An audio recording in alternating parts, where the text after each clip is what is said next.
안녕하세요, 풍부입니다.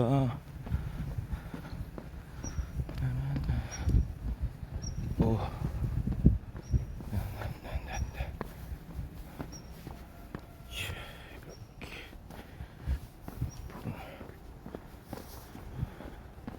자, 오늘도 조금 쌀쌀한 날씨인데요. 어제는 일요일, 오늘 월요일. 어제 아침에 비슷한 시간에 나왔던 것 같은데요. 좀 어제가 포근한 날씨였다면 오늘은 어제보다는 좀 쌀쌀한 날씨입니다. 기온 자체는 비슷한 것 같아요. 일기예보를 보니까 대략 한 3, 4도 정도 되는 것 같고, 오늘 낮 최고 기온 한 18도 된다고 하더라고요. 오늘도 일교차가 큰 날씨, 건강에 유의를 좀 해야 될 것 같습니다.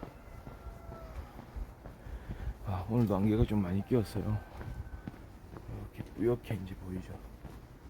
하늘이 보라색. 네. 조금 썰렁한 기운이 느껴집니다.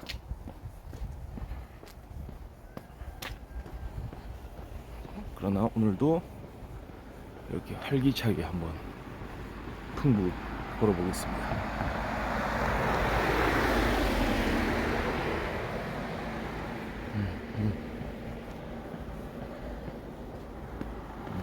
썰렁하구만.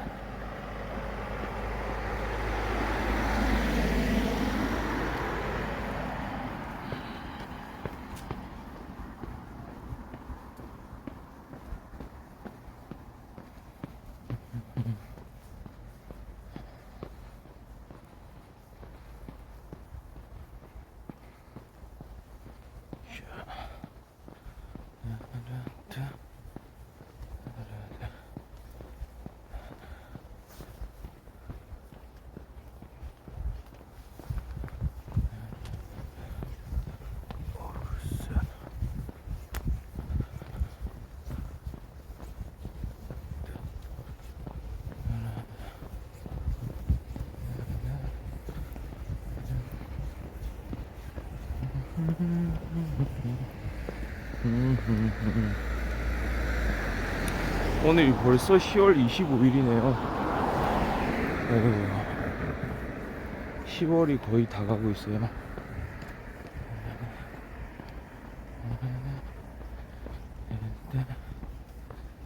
날씨가 점점 추워지겠죠, 이제. 완연한 가을 날씨. 가을 중에서도 좀 추운 날씨. 11월 이렇게 들어가면 이제 늦가을 되는 거잖아요.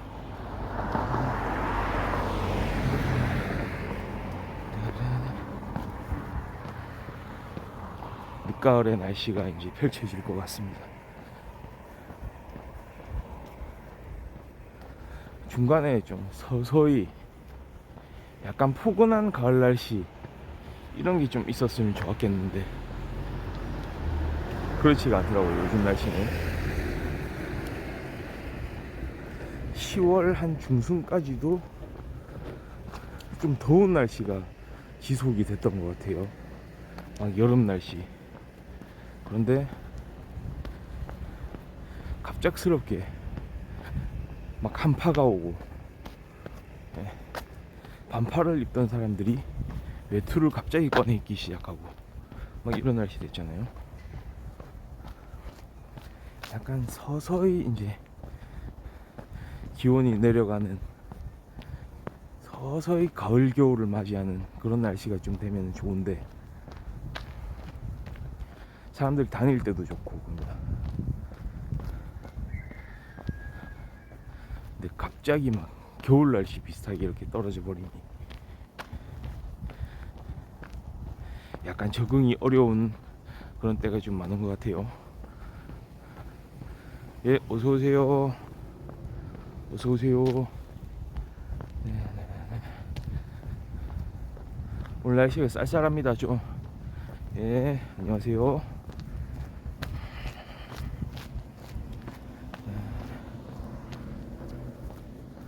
계속 최근 들어서 좀 안개가 끼는 날씨, 그 다음에 쌀쌀한 날씨 이렇게 이어지고 있는데요.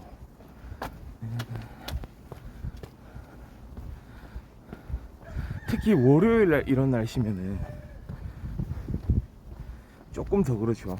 그러니까 사람들이 뭔가 토요일이나 일요일은 좀 여유가 있잖아요.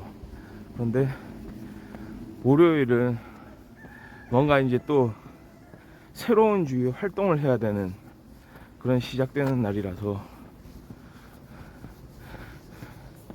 날씨가 좀 포근하면 좋은데 쌀쌀하면은 조금 이거는 별로다 이런 사람들이 있을 것 같아요.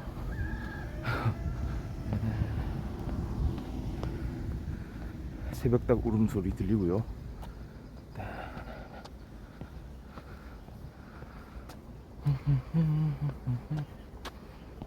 예, 잘 쉬었죠. 주말에 잘 쉬고 또 아침 이렇게 나와서 걷는 거 아니겠습니까?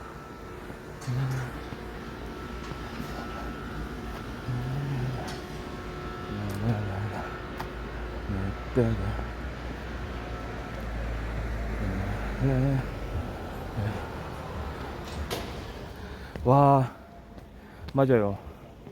제가 이번 주말에 좀 특별히 한 게 있어요. 무엇을 했느냐?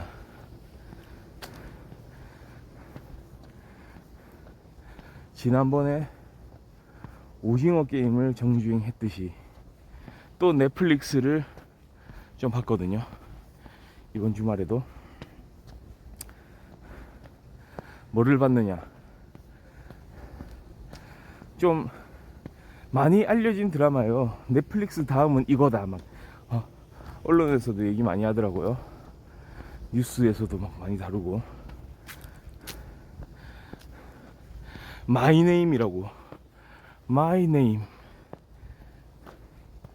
마이네임이라는 드라마 보셨나요? 한소희 배우 나오는 거예요. 한소희. 우리한테는 부부의 세계라는 드라마로 또 공전에 히트 쳤었죠. 부부의 세계. 김희애 나오고 박해준 배우. 김희애, 박해준 투톱 딱 기용해가지고 한소희 배우 부부의 세계를 막 금이 가게 만드는 그런 역할. 연기가 좋았거든요 그때. 좋은 연기였죠. 그 배우가 선택한 바로 직후의 차기작은 아니고 다른 영화, 다른 드라마들도 좀 나왔던 것 같아요. 근데 이번에 제일 큰 거죠 이게. 넷플릭스의 마이네임. 너의 이름이 아니고 나의 이름. 그거 좀 추천할 수 있을 만한 드라마 같아요.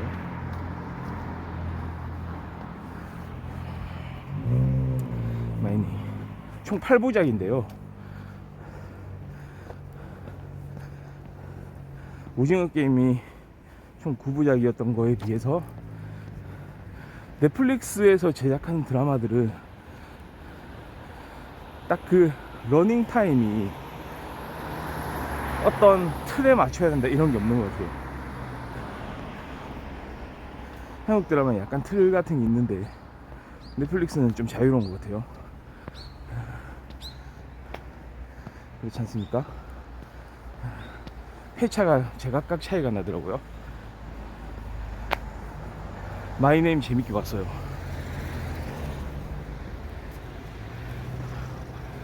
어떤 복수극 스타일의 드라마인데요.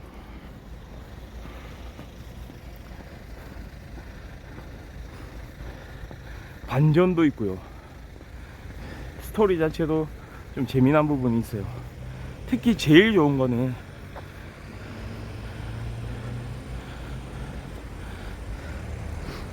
뭐 드라마, 어떤 특정 드라마 관심 없을 수도 있죠. 왜냐하면 보는 관점이 다양하니까요. 그래서 제가 이야기하려는 지금 마이네임도 말이죠. 일단 장점을 말씀드리는 거예요. 일단 최고의 장점은 뭐냐? 마이네임 한소희 배우의 열연. 일부 그런 얘기 하는 사람들이 있더라고요. 한소희가 다 한다. 한소희의 그냥 하드캐리다.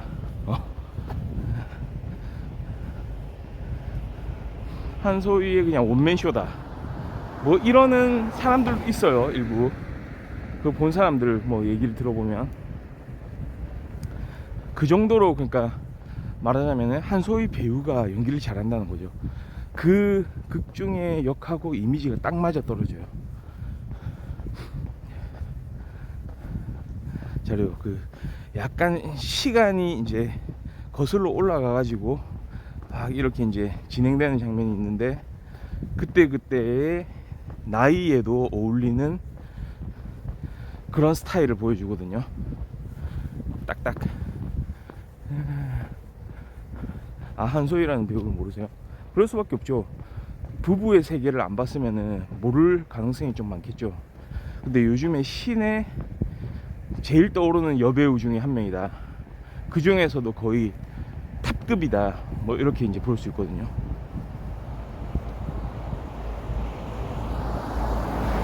그러니까 그거 하나만큼은 볼만하다는 거죠.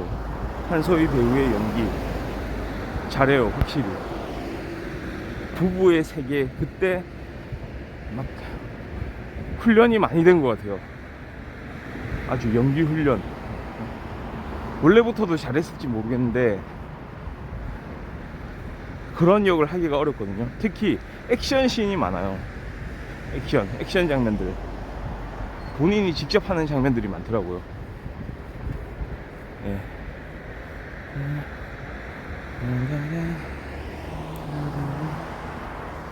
그러니까 한소희 배우가 하는 연기가 역시 마이네임에 있어서는 첫 번째 꼽을 수 있는 거고,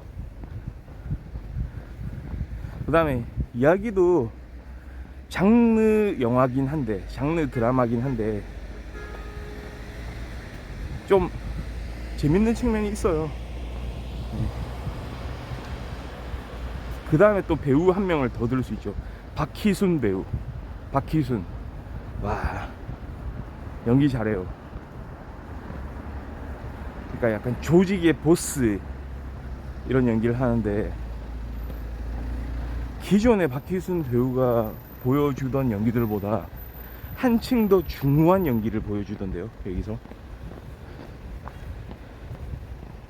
예. 박휘순 말고요.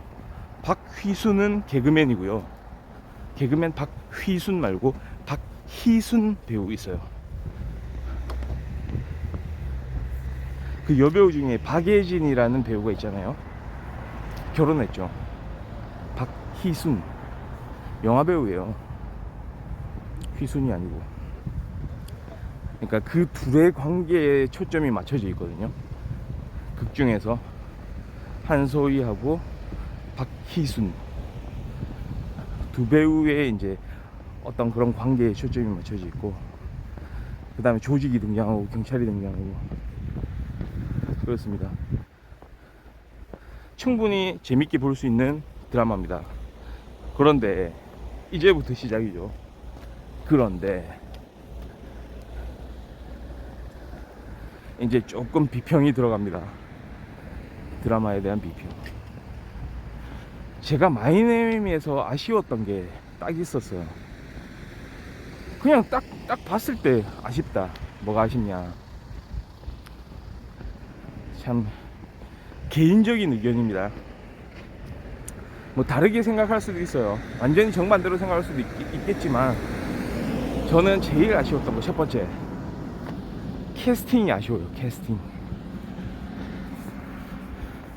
앞서 이야기한 한소희, 박희순 배우 캐스팅 좋아요.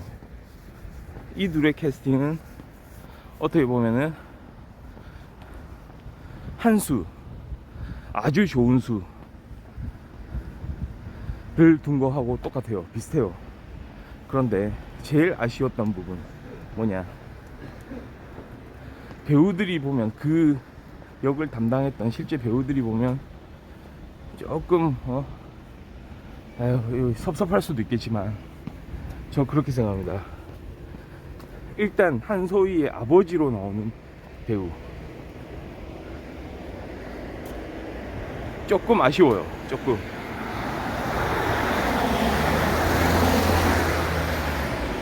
저는 그렇게 생각하거든요, 개인적으로.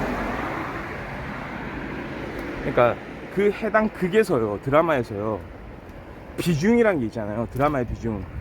당연히 주인공인 한소희의 비중이 제일 높고, 그 다음에 박희순, 한소희를 막 성장시키고 막 이러는 과정에 박희순도 좀 중요한 역할이고요. 한소희의 아버지는 거꾸로 그렇게 많이 등장하진 않죠. 드라마 속에 그렇게 많은 비중으로 다루어지진 않아요. 그런데 저는 그렇게 생각해요. 드라마 자체, 드라마의 실제, 그러니까 양적인 측면하고 달리 질적인 측면에서는 아주 중요한 위치에 있는 배우가 그 역이 한소희의 아버지로 나오는 그 역이거든요. 그러니까 화면에 많이 나오지 않는다고 해서 중요도가 떨어지는 게 아니거든요. 물론 조연이겠죠. 조연이긴 하겠지만, 주연은 아니겠지만, 실제 드라마 자체를 살리기 위해서는 중요한 배역이라는 거죠. 그 역 자체도. 그러면 조금 더 그 역 자체에 더 적합한 배우가 있지 않았을까, 약간 그런 생각 해봅니다. 그러니까 누구를 저는 생각했냐면요, 뭐 좋아하고 싫어하고 이거는 본인 판단이지만, 예를 들어서 이정재라든지 아니면 이병헌이라든지 아니면 황정민, 아니면은 그도 아니라면 김윤석 배우, 약간 어떤 좀 카메오식이라든지 우정 출연이라든지 약간 이런 좀 역할로 그 드라마에서 출연을 좀 해줬다면, 그리고 더 좀 강한 어떤 카리스마를 보여줬다면 좀 좋지 않았을까. 그게 첫 번째로 든 생각이고요. 그러니까 아버지의 카리스마가 조금 생각하는 것보다 안 나오면, 약간 저는 그렇게 생각하거든요. 한소희 아버지의 그 캐릭터는 물론 막 싸움도 잘하고 이래야 되겠지만, 뭔가 좀 우수에 찬 캐릭터가 돼야 되거든요. 그게 좀 아쉬워요. 우수에 찬 캐릭터, 그런 배역이 딱 나왔으면은 더 우리가 몰입하는데 도움이 됐을 것 같아요.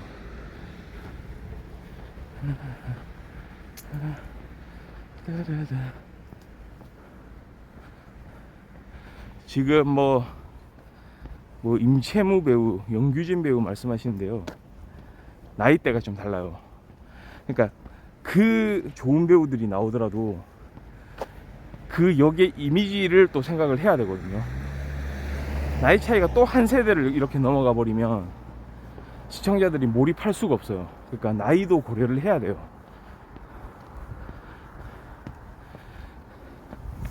그러니까 딱 그 상황에 맞는 적절한 그런 배우들, 배역들이 정해져야 되거든요. 그런 측면이 있고, 또 캐스팅 하나 더 말씀드릴게요.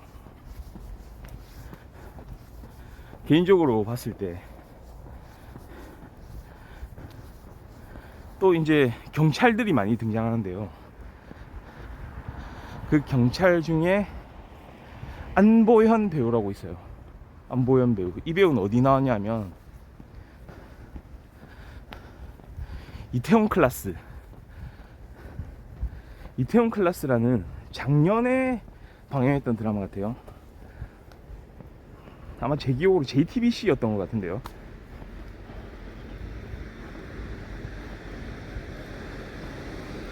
거기서도 약간 뭐라고 할까요, 거기 박서준이 나왔고요. 주인공이 박서준, 이태원 클라스. 그렇게 음식점을 운영하는 청년 사장의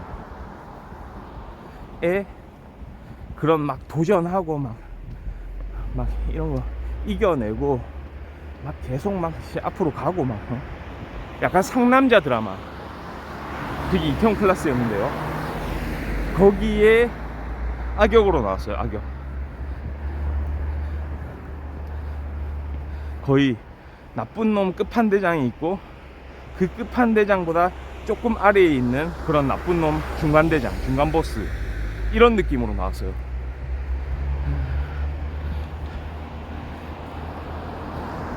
그때 좀 인상적인 연기를 보여줬거든요. 악역 연기를 실감나게 연기를 했어요. 악역을요. 그런데 이번 이 마이네임에서는 뭐라고 할까요, 조금 약간 부족한 부분. 그러니까 완전히 이 캐릭터를 이해를 했나, 이런 생각이 좀 들더라고요, 저는. 물론 반대로 와, 정말 이번에도 안보현 배우 진짜 실감나는 연기를 하는구나, 진짜 몰입된다 라고 생각할 수도 있겠지만 저는 아쉽다는 거죠. 오히려 이태원 클라스에서 그 약간 소시오패스 같은, 사이코패스 같은 그런 연기, 막 불안해하는 그 연기 좋았거든요, 그때. 근데 이번에는 그런 여러 가지 복잡한 심경을 가지고 어떤 또 담대함도 가지고 쭉 이렇게 또 막 앞을 향해서 막 돌진하고 막 이러는 게 나와야 되는데, 그냥 어떻게 보면 그냥 기본적인 연기, 그냥 뭐 연기자로서의 이 정도 뭐 연기, 이런 느낌이었어요. 배역 자체가 좋은 배역이거든요. 그게 아주 비중이 있는 그런 배역인데도 불구하고 그냥 조금 평범했다. 드라마는, 이런 형태의 드라마는 평범하게 하면 안 되거든요. 전 약간 그런 생각이 들었어요. 그러니까 이것도 나름 캐스팅 때문에 그럴 수가 있잖아요.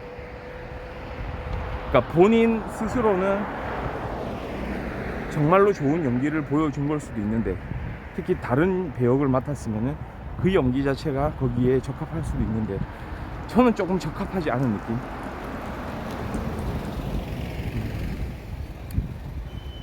약간 그런 게 있었고요. 예. 그래서 저는 이제 캐스팅이 제일 좀 아쉬웠던 부분인 것 같고요.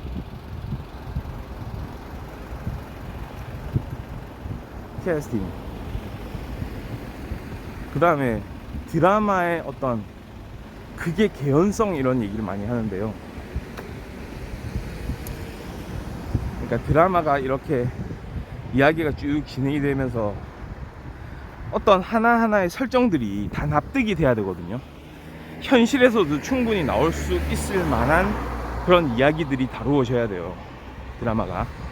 안 그러면 허무맹랑하면은, 또는 뭔가 이제 그 장면 하나하나에 약간 부주의함, 그러니까 세심하게 막 다루지 않았다면, 그러니까 디테일을 신경을 쓰지 않으면 드라마가 좀 약간 이거는 뭐 현실과 동떨어진 이야기가 되거든요. 내용 자체는 그거예요. 한소희가 주인공이고요. 그런 거, 어떤 조직 세계에 대한 그 개인, 그 여성이자 한 아버지의 딸로서 아버지의 어떤 그 미스테리한 죽음이 있고요. 그거를 이제 막 밝혀내는 거죠. 밝혀내면서 그 복수를 하기 위해서 이렇게 이제 진행하는 이야기고요. 그 과정 속에 여러 가지 막 수수께끼처럼 막 밝혀지는 그런 이야기들이 있고. 그렇죠. 뭐 그런 이야기죠. 메인은 그런 이야기로 가는데, 제가 좀 아쉬웠던 부분들은 아까 말씀드린 캐스팅 부분. 이게 만약에 넷플릭스 좀 잘 못 보시면 유튜브에도 그런 좀 요약본들이 있을 거예요. 그거 아마 그런 거 좀 보시면 조금 드라마 이해하는데 도움이 되는데, 제가 아쉬웠던 건 첫 번째는 캐스팅이고, 두 번째는 약간 디테일 부분. 예를 들어서 막 자기 자신을 막 단련하고 막 이러는 장면이 나오는데, 막 긴 머리로 그대로 있는 거라든지, 예를 들어서 예전에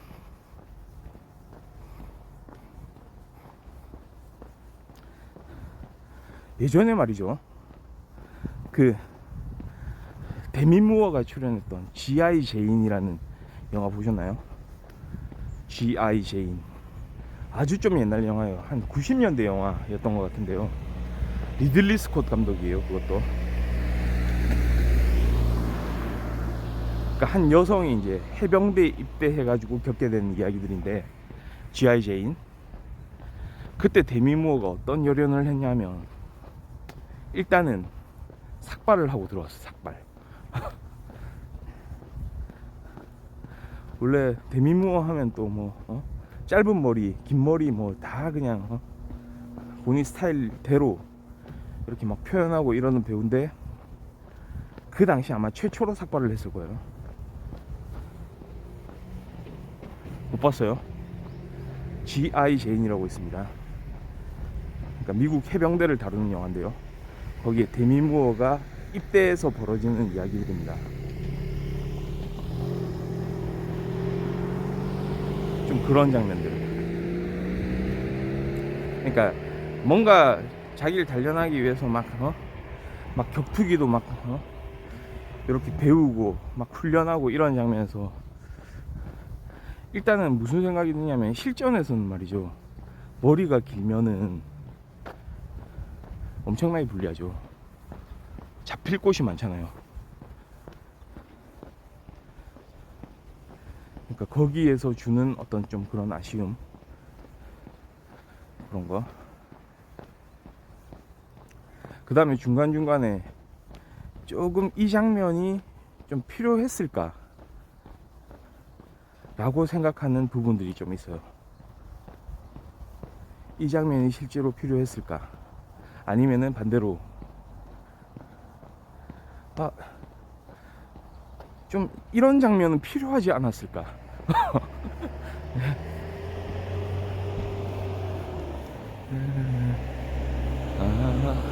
그러세요. 저는 지금 제가 말씀드리는 건 뭐 어떤 조직을 다루는 소재라든가, 아니면 뭐 그런 군대, 그러니까 뭐 G.I. 제인 얘기하면서 해병대 이야기를 했지만, 그거는 하나의 소재고요. 소재. 그런 소재를 다루는 배역에 임했을 때 뭐 어떤 디테일을 보여줘야 되냐, 이 얘기를 하는 거거든요. 그러니까 소재가 딱 그런 거 아니더라도 어떻게 거기서 좀 더 이제 현실적으로 보이게, 진짜 사람들이 딱 봤을 때 납득하게끔 해주는 그런 것들을 많이 보여줘야 되는데, 조금 그런 게 약하지 않나, 좀 그런 생각이 좀 들었습니다. 그러니까 좀 아쉽죠. 저는 그 어떤 드라마의 정서 자체는 그렇게 나쁘진 않았거든요. 정서가 참 어떻게 보면 되게 코믹한 이런 게 좀 없어요. 그 안에는 뭔가 좀 약간 정서적으로 따지면은 좀 격정적이죠. 격정적이면서도 뭔가 센티멘탈한 그런 정서도 있고요. 흐르는 정서가, 또 주인공이 이제 여성이다 보니까 그리고 처해 있는 상황들, 이런 게 참 어려움이 많은 그런 상황에 처해 있으면서 혼자서 막 해내는 그런 이야기다 보니까, 예.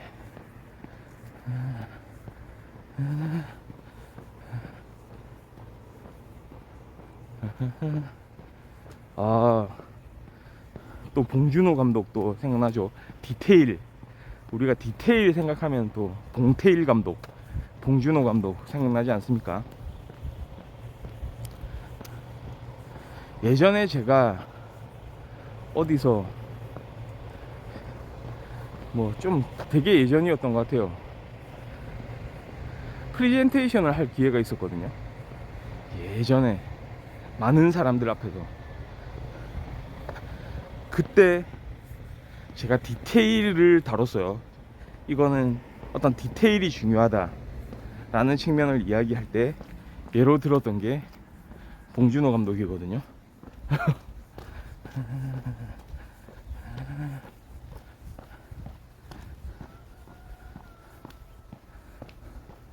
봉준호 감독 마더 좋죠. 그 김혜자 배우의 그 연기, 그 눈빛 연기. 우리 아들 아니거든요 막 이러면서, 우리 아들은 그런 거 아니거든요. 그 특유의 제가 그 당시에 마더를 제작할 그 시절에, 그러니까 제작하고 나서겠죠. 제가 TV에서 방영되는 다큐멘터리를 하나 본 적이 있어요. 봉준호 감독의 다큐멘터리. 거기서 이야기했던 게 왜 하필이면 김혜자 배우였습니까? 예? 왜 김혜자 배우를 그렇게 이 영화에 출연을 시키고 싶었습니까? 막 이런 얘기 묻거든요. 봉준호 감독이 뭐라고 하는지 아세요? 마더 전에 김혜자 배우는, 그 배우의 연기는 그냥 너무나도 친숙한 국민 어머니였잖아요.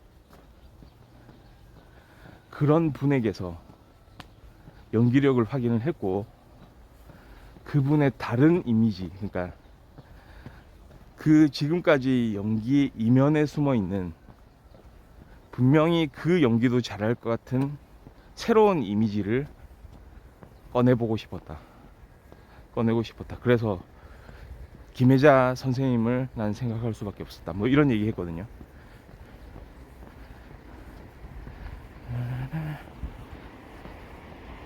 그러니까 완전히 이거는 김혜자 배우가 출연했다는 거는 판을 엎는 거죠. 파격이죠, 파격. 맞죠? 우리 전원일기의 그 회장님 부인, 우리 최보람 배우의 부인으로 나왔던 김혜자 배우.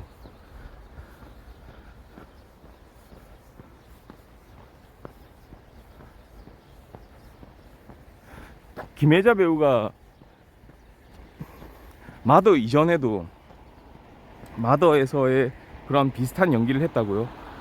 뭐에서 그렇게 했죠? 어떤 드라마나 영화에서 그런 연기를 보여줬죠?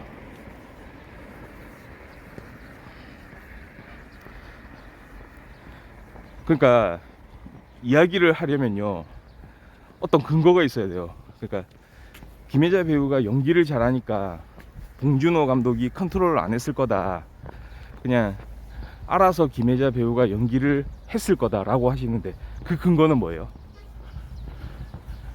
연기를 그냥 잘해서요? 그러니까 어떤 드라마에서 그런 마더와 유사한 연기를 했다는 거죠? 그러니까 근거가 있어야죠. 어떤 드라마다, 그 다음에 김혜자는 스스로 그 역에서 연기를 했을 거다, 감독의 지휘를 받지 않았을 거다.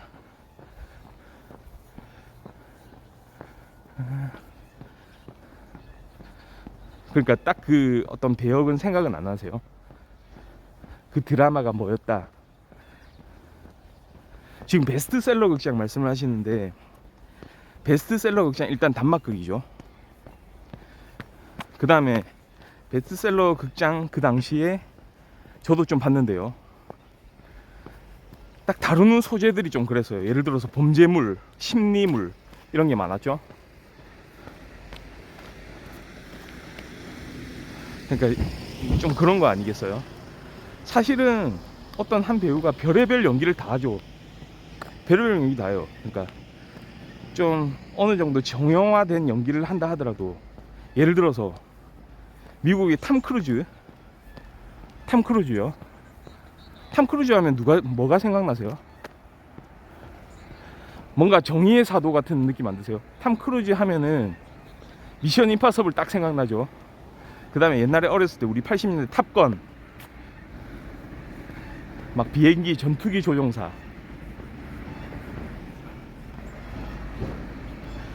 베스트셀러 극장은 그 당시에 좀 파격적인, 그 당시에서는 파격을 다뤘습니다. 그 베스트셀러 극장. 그럼에도 불구하고 그걸로 우리 시청자라든지 관객들은 그런 베스트셀러에서 다뤄지던 요소들로 평가를 하진 않아요. 제가 이렇게 말씀드릴게요. 그럼 베스트셀러 극장으로 평가받는 배우가 지금 누가 있느냐? 아니면 그 당시라도 좋아요. 그러니까 그 당시에 누가 베스트셀러 극장으로 본인의 이미지를 평가받았느냐? 아니면 지금도 그렇고요. 지금 그 당시 이미지로 평가받은 사람이 있느냐? 또는 그 당시에라도 한 20년 전, 뭐 30년 전이죠. 그런 사람이 있느냐?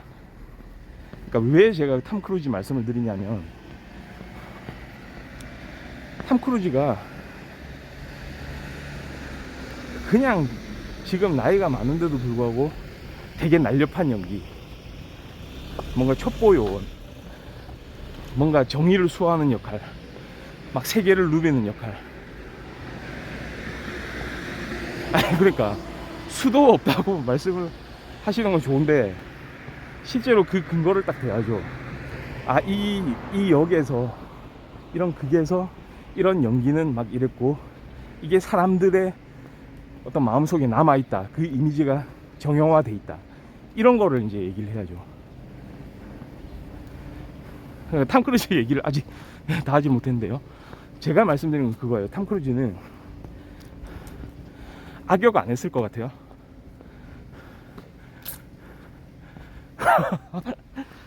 근거는 1화부터 나와 있어요. 그러니까 근거를 찾기는 조금 힘드신 것 같은데, 제가 그러니까 역으로 한번 여쭤보는 거예요. 탐 크루즈가 악역을 했다는 거 알고 계세요?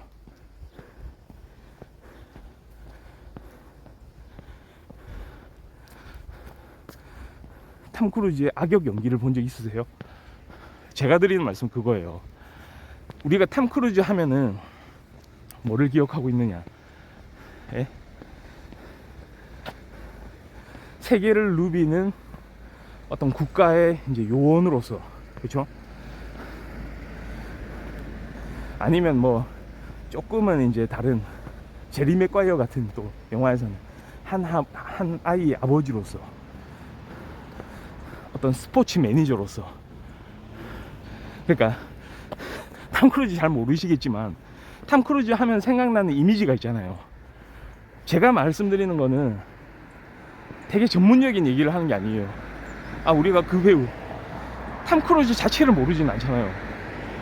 탐 크루즈 자체를 모르세요?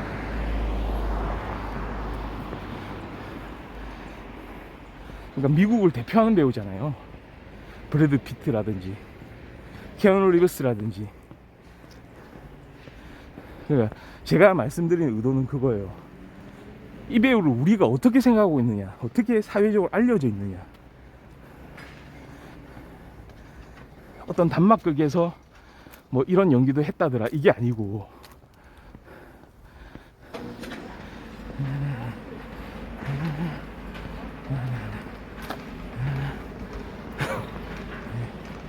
그러니까 저는 이제 그 마더는 김혜자 배우의 연기 인생에서도 하나의 기점이 된다는 거죠. 그리고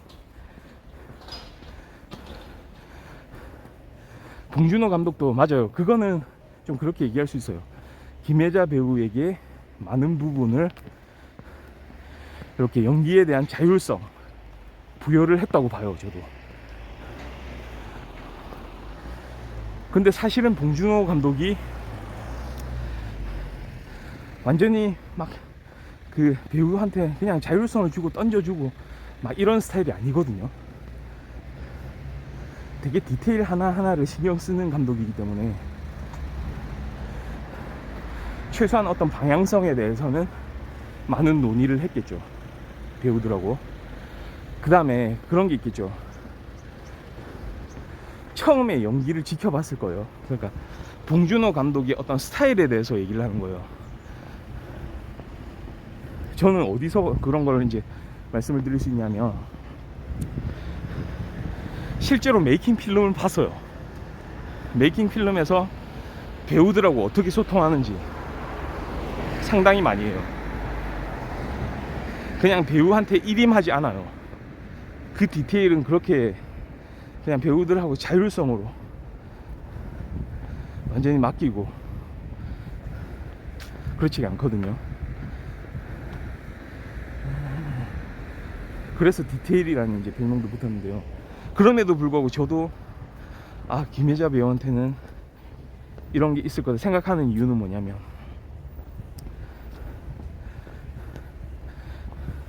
그간의 그 연기, 부하원 연기,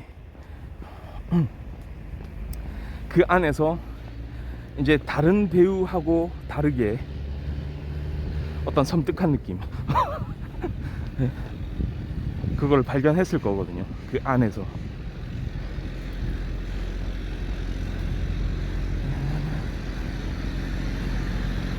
그러니까 딱 그런 거죠. 예를 들어서 김혜자 배우가 옛날에 드라마 뭐에 나왔었죠? 사랑이 뭐길래. 사랑이 뭐길래도 나왔던 거 맞죠? 예전에 그 최민수, 하이라 막 이 배우들 나와가지고 그런 양 집안, 그러니까 둘이 결혼을 하잖아요. 양 집안에서 벌어지는 이야기들, 막 이순재, 김혜자 부부, 그러니까 이순재 배우의 부인으로 나왔었죠. 그 기억나십니까? 사랑이 뭐길래 공전의 히트 또 쳤잖아요.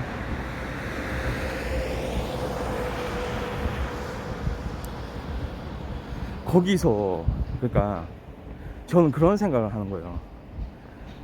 그냥 국민 어머니예요. 거기서도 어머니인데 약간 뭐라고 할까요? 전원일기는 그냥 그 이해심과 아량이 넓은 우리의 할머니의 연기였다면, 조금은 그 사랑이 뭐길래에서는 좀 달라요. 그런 우리의 어머니이기도 하고 할머니이기도 한데, 뭔가 더 좀 약간 더 순수하다고 할까요? 더 약간 천진난만하다고 할까요? 그때 막 투정도 좀 많이 부리고, 좀 막 좀 뭐 또 좀 아쉬워하고 막 섭섭해하고 막 이런 장면이 많거든요. 그냥 이해심으로 다 넘어가고 이게 아니고. 근데 그것도 우리의 어머니잖아요, 어떻게 보면. 좀 약간 귀염성인 귀여운 어머니, 뭐 약간 이런 느낌이었는데, 그러니까 그 연기의 스펙트럼을 아마 본 거겠죠. 거기서 우리 감독들은 딱 판단을 하거든요. 배우들이 어떤 연기를 펼칠 때 거기에서 은연중에 나오는 그런 아우라, 그게 쌓였다고 봅니다, 저는. 그러니까 표면적으로 배우의 연기들을 보면 천편일률적이거든요.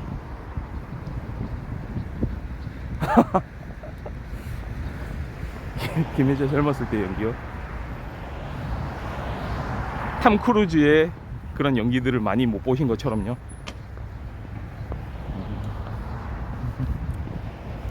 그러니까 그거를 설명을 해주면 됩니다. 어떤 그런 드라마에서 어떤 연기를 했는데 이런 거. 근데 사람들은 김혜자 배우 하면 여전히 국민 어머니 이렇게 기억을 하고 있죠. 그러니까 저는 이제 거기에 대해서 어떤 대수, 그러니까 큰 흐름을 말씀드리는 거예요. 어떤 작은 그 배우가 스타가 되기 전에 출연했던 어떤 좀 작은 극들, 딱 진짜 어떤 드라마 배우로서 딱 이렇게 자리 잡기 전에 했던 단역들 뭐 이런 거 말고, 그렇게 따지면 탐 크루즈도 악역 배우거든요.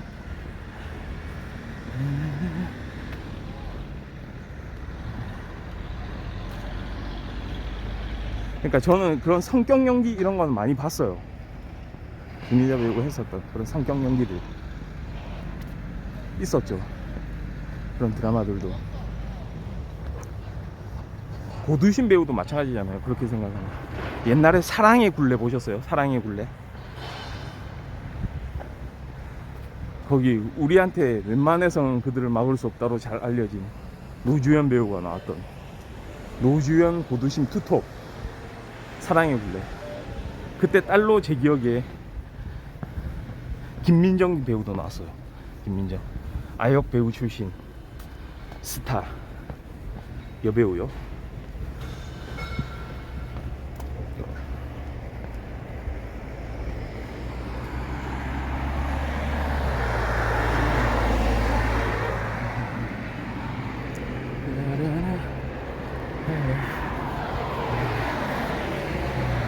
그러니까 한편으로는 그런 겁니다.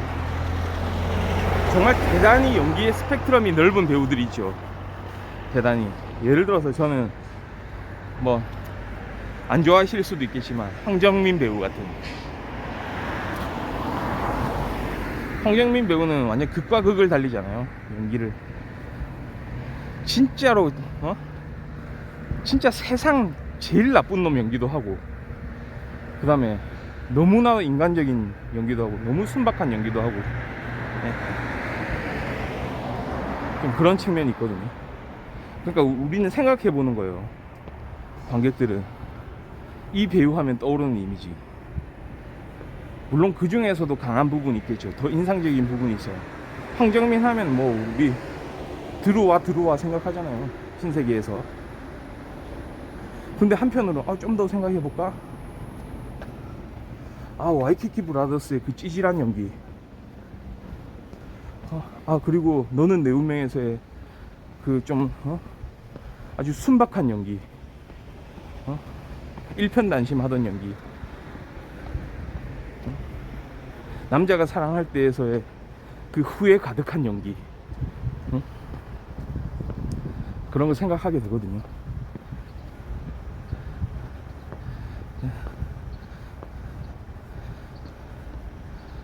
그런 배우들이 있고, 약간은 이정재 배우 하면은 뭐냐, 조금 약간 좀 그런 느낌, 약간 무게감 있는 그런 느낌, 딱 표정에서 느껴지는 그런 카리스마. 물론 그거 안 좋아하실 수도 있겠지만 약간 그런 게 있거든요. 조금 전형적인 분. 근데 그래서 이번에 오징어 게임에서 완전히 연기 변신을 한 거거든요. 그러니까 비슷해요. 저는 이제 그런 말씀 드리는 거예요. 이정재 배우도요, 우리한테 지금 만약에 좀 나이가 어린 그런 사람들한테 물어본다면 이정재 배우는 어떤 배우냐, 막 신세계라든지 아니면 암살이라든지 아니면 다만 악에서 구하소서, 이런 거를 떠올리는 그런 사람들이 많을 거예요. 특히 뭐 20대라든지 한 30대, 그럴 가능성이 좀 있다는 거죠. 왜냐하면 그런 영화를 최근에 많이 찍었으니까. 근데 이정재가 사실은 하이틴 스타, 옛날에 청춘 스타이기도 했죠. 어디서라고 말씀드릴 수 있냐면, 예전에 90년대에 느낌이라는 드라마 있었죠. 느낌. 거기 손지창, 김민종, 이정재 이 3탑으로 나오는 그때 그 드라마, 그때 되게 순수한 연기 했었거든요. 순수한 대학생 연기. 그 느낌도 그 당시 되게 인기가 많았지만 우리 이정재를 그렇게 기억 안 하죠.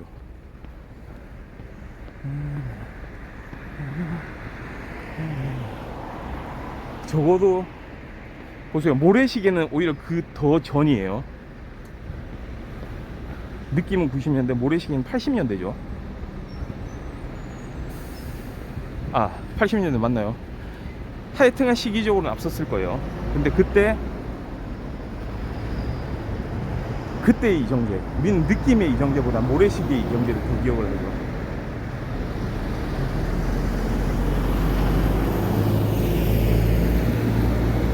그리고 그 이미지들이 쌓여왔죠. 사실은 이게 공통점입니다. 김혜자, 이정재, 그리고 미국의 탐 크루즈의 공통점이라고 말할 수 있어요. 제가 볼 때 그렇습니다.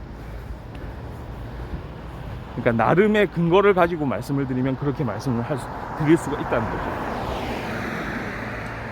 말씀드리는 순간 7시 한 6분 이렇게 됐네요. 벌써 이렇게 많이 걸었네요. 한 6,500보. 그게 그러니까 80년대는 아닐 수도 있어요. 제 기억에서 아주 그 고현정, 그때 모래시계에 고현정의 보디가드로 나오잖아요. 그때 90년대 초인가요? 맞아요. 90년대 초인 것 같기도 하고. 맞습니다. 제가 너무 예전으로 봤네요.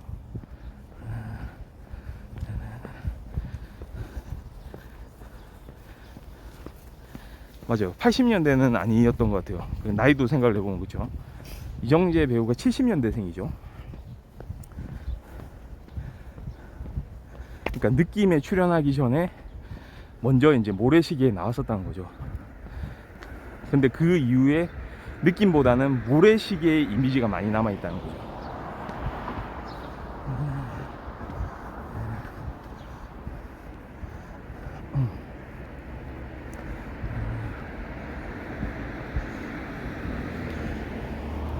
그러니까 이제 그거를 끌어내는 거거든요. 말하자면 황동혁 감독도요, 이번에 황동혁 감독도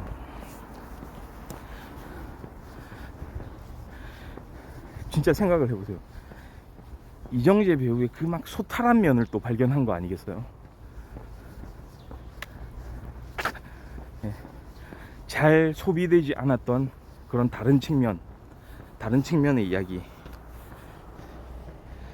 그걸 끄집어낼 수 있을 거라고 판단을 한 거겠죠. 그리고 성공을 한 거죠.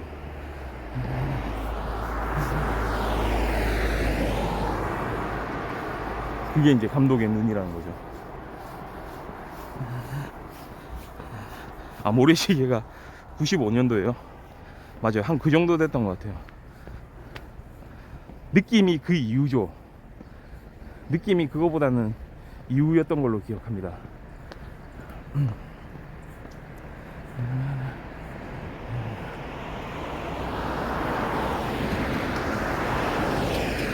그러니까 거의 모래시계 하면 이정재 배우의 데뷔작 비슷한 거예요. 근데 그 이미지가 워낙 강렬해가지고요. 이정재 하면 뭔가 액션, 뭔가 좀 약간 무게감, 묵직한 느낌, 그렇잖아요. 그러니까 그런 이미지,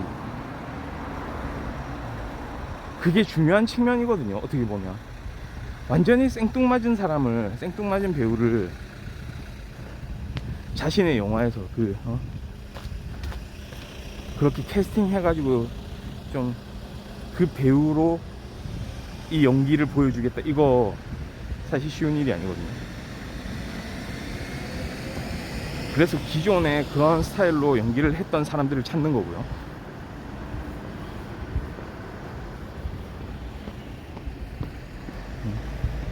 그렇죠.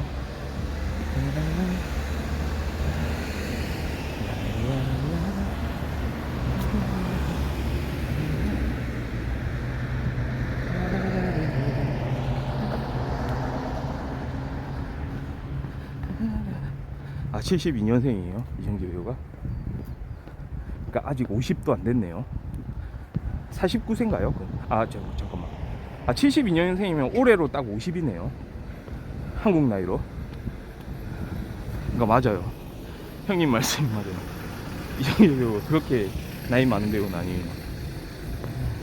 그러니까 제 기억이 좀 약간 좀 멀리 있는 기억이다 보니까 좀 그렇게 이제 생각을 한 것 같거든요.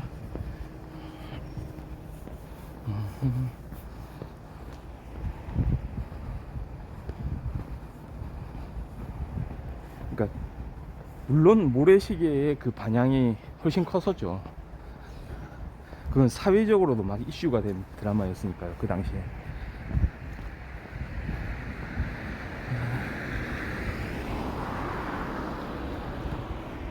그리고 사실은 그렇게 비중이 큰 역할은 아니었거든요, 모래시계에서는 이정재가.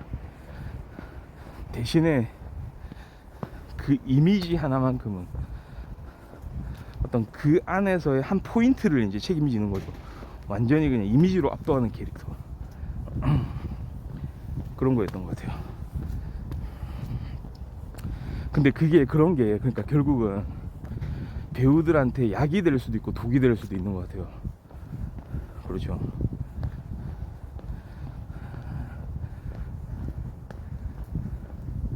막 다양한 이제 연기는 또 할 수 없게 되거든요. 그렇게 되면 찾지를 않거든요. 영화 제작사에서 이 배우를 캐스팅을 안 하려고 하거든요.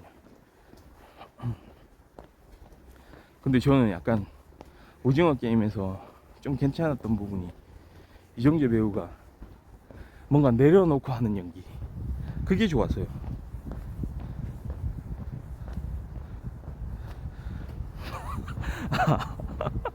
아, 옛날에 예능 프로여서 좀 재밌는 그런 거 많이 했다고요? 그러면 황동혁 감독이 그거를 좀 딱 보고 재밌게 보고 마음속에 담아놨다가 했을 수도 있겠네요. 그런 겁니다. 근데 저는 이제 그렇게 생각할 수 있다는 거죠. 그러니까 하나하나를 이제 눈으로 발견하고, 아까도 뭐 김혜자 배우 예전에도 그런 뭐 연기를 했다 뭐 말씀을 하시는데, 그것도 그거지만 사람이란 게 그런 거잖아요. 사실 배우 말고도, 그러니까 영화를 생각하지만 현실을 생각을 한번 해봐도 그냥 사람 좋은 사람이 있어요. 딱 봤을 때 항상 인상도 좋고 뭔가 뭐 친절하고 소위 그냥 착한 사람이다 라고 하는 사람도, 그 사람을 어떤 이면을 봤을 때, 그러니까 그 이면이란 게 쉽게 관찰되진 않죠. 은연중에 나오는 행동들 있잖아요. 마치 우리가 소시오패스들을 이제 구분할 때 그 쓰는 방법들, 은연중에 나오는 그런 섬뜩함이 있다는 거죠. 제가 말씀드리는 부분은 그거예요. 그러니까 봉준호 감독이라든지 아니면 황동현 감독이, 그런 영화 감독들은, 또 디테일을 생각하는 감독들은 오징어 게임도 아주 디테일한 영화라는 걸 아시죠? 드라마라는 거 아시죠? 디테일하거든요. 여러 가지 변수들을 생각해서 만든 그런 극이에요. 봉준호 감독도 그러듯이. 그러니까 그런 감독들의 눈에는 보통의 사람들의 행동 속에서도 어떤 그 행동 이면의 심리 상태가 관찰될 수 있다는 거죠. 그러니까요. 그러니까 그런 말씀을 드리는 거죠. 제가 보는 관점은 그렇다는 거예요. 어디서 뭔가 그런 연기를 하는 거 보고 기억을 하고 있다가 이 사람 이게 아니고, 어떤 특정 배우가 쭉 맡아오던 좀 메인 연기들이 있을 거 아니에요. 약간은 정형화된 그런 연기들, 그거를 깼을 때의 그 성취감, 배우도 그렇고 감독도 그렇고 이거를 해내는 거. 왜냐하면 사람이 그런 다른 이면적인 속성들을 가지고 있는 게 맞을 테니까, 우리는 그렇게 많이 관찰을 해왔으니까 그 말씀을 드리는 겁니다. 특히 우리의 이제 이런 뛰어난 감독들은 그런 걸 보는 눈이 더 강력하거든요. 그래서 진짜로 악역을 찾으려면 저는 이런 말씀 드려요. 악역을 찾으려면 지금껏 선한 역을 맡아오던 그런 배우들의 어떤 그 연기의 이면에 있는 그런 이제 패턴들을 이제 관찰을 하고, 반대로 완전 악역만 하던 사람들이 그 선함이 묻어나오는 그런 연기가 또 가능할 거예요. 네. 근데 그렇게 하기는 어렵겠죠, 사실. 기존에 해오던 그런 역들이 있으니까. 예, 오늘 좀 시간이 또 많이 됐네요. 7시 15분이고요. 7,000보 훌쩍 넘었어요. 7,500보 가량 걷고 있고요.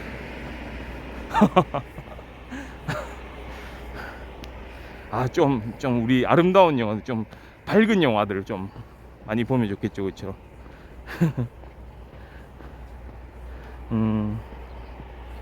그렇습니다. 자, 오늘 이렇게 또 안개 많이 낀 날씨긴 한데, 저희 뭐 또 오늘 하루도 이렇게 날씨도 좀 추운데 일교차 심할 때일수록 좀 감기 조심하시고요. 오늘 하루도 즐겁게 보내시기를 바라면서 오늘 풍부의 아침 방송 여기서 마무리하겠습니다. 예, 가보겠습니다. 바이.